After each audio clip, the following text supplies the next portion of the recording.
வணக்கம். சற்று முன் கிடைக்கப்பெற்ற மிக மிக முக்கியமான செய்தி ஒன்று வெளியாகி உள்ளது. அனைத்து இந்திய அண்ணா திராவிட முன்னேற்ற கழகத்தில் ஒருங்கிணைப்பாளர் ஓபிஎஸ் தான் இரட்டை இலை சின்னத்தை முடக்க வேண்டுமா அல்லது எடப்பாடியிடம் கொடுக்க வேண்டுமா என்ற முடிவை ஓபிஎஸ் அவர்கள் எடுக்க வேண்டும் என்று தலைமை நீதிபதி குமரப்பன் அவர்கள் தெரிவித்திருக்கின்ற செய்தி அதிமுகவின் தொண்டர்களுக்கு மகிழ்ச்சியை ஏற்படுத்தியிருக்கிறது. எடப்பாடி பழனிசாமி தலையில் மிகப்பெரிய ஒரு இடிவிலும் அளவிற்கான செய்தியாக இது பார்க்கப்படுகிறது.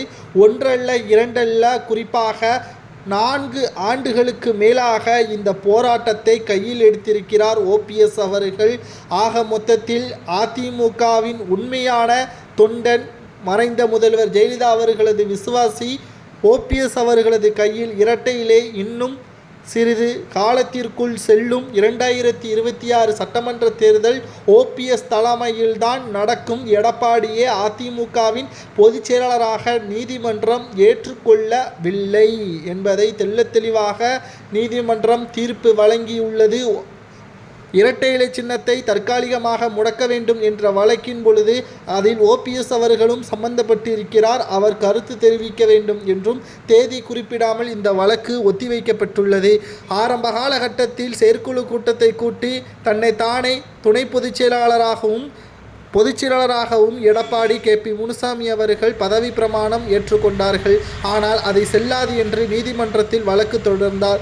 10 வழக்குகளில் தோல்வியடைந்த ஓபிஎஸ் அவர்கள் நீதிமன்றத்தை கடைசியாக நாடி தற்பொழுது ஓபிஎஸ் அவர்களும் அதிமுகவின் ஒருங்கிணைப்பாளர் பொதுச் செயலாளர் பதவி வழக்கு தான் நடைபெற்று கொண்டிருக்கிறது.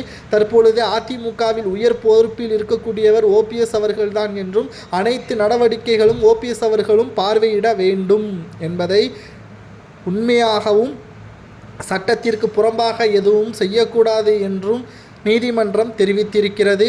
ஓபிஎஸ் அவர்கள் பல ஆண்டுகால தவத்திற்கு பிறகு கிடைக்கப்பெற்ற மிகப்பெரிய ஒரு வெற்றியாக இது பார்க்கப்படுகிறது. அதிமுகவை சொந்தம் கொண்டாட வேண்டும் என்று ஒரு கூட்டம் அலைந்து கொண்டிருக்கின்ற வேளையிலேயே தற்பொழுது ஓபிஎஸ் அவர்களுக்கு கிடைக்கின்ற மிகப்பெரிய ஒரு வெற்றியாகவும் அதிமுகவின் கடந்த 10 தேர்தல்களில் தோல்விற்கு இது ஒரு உத்வேகத்தை கொடுத்திருக்கிறது.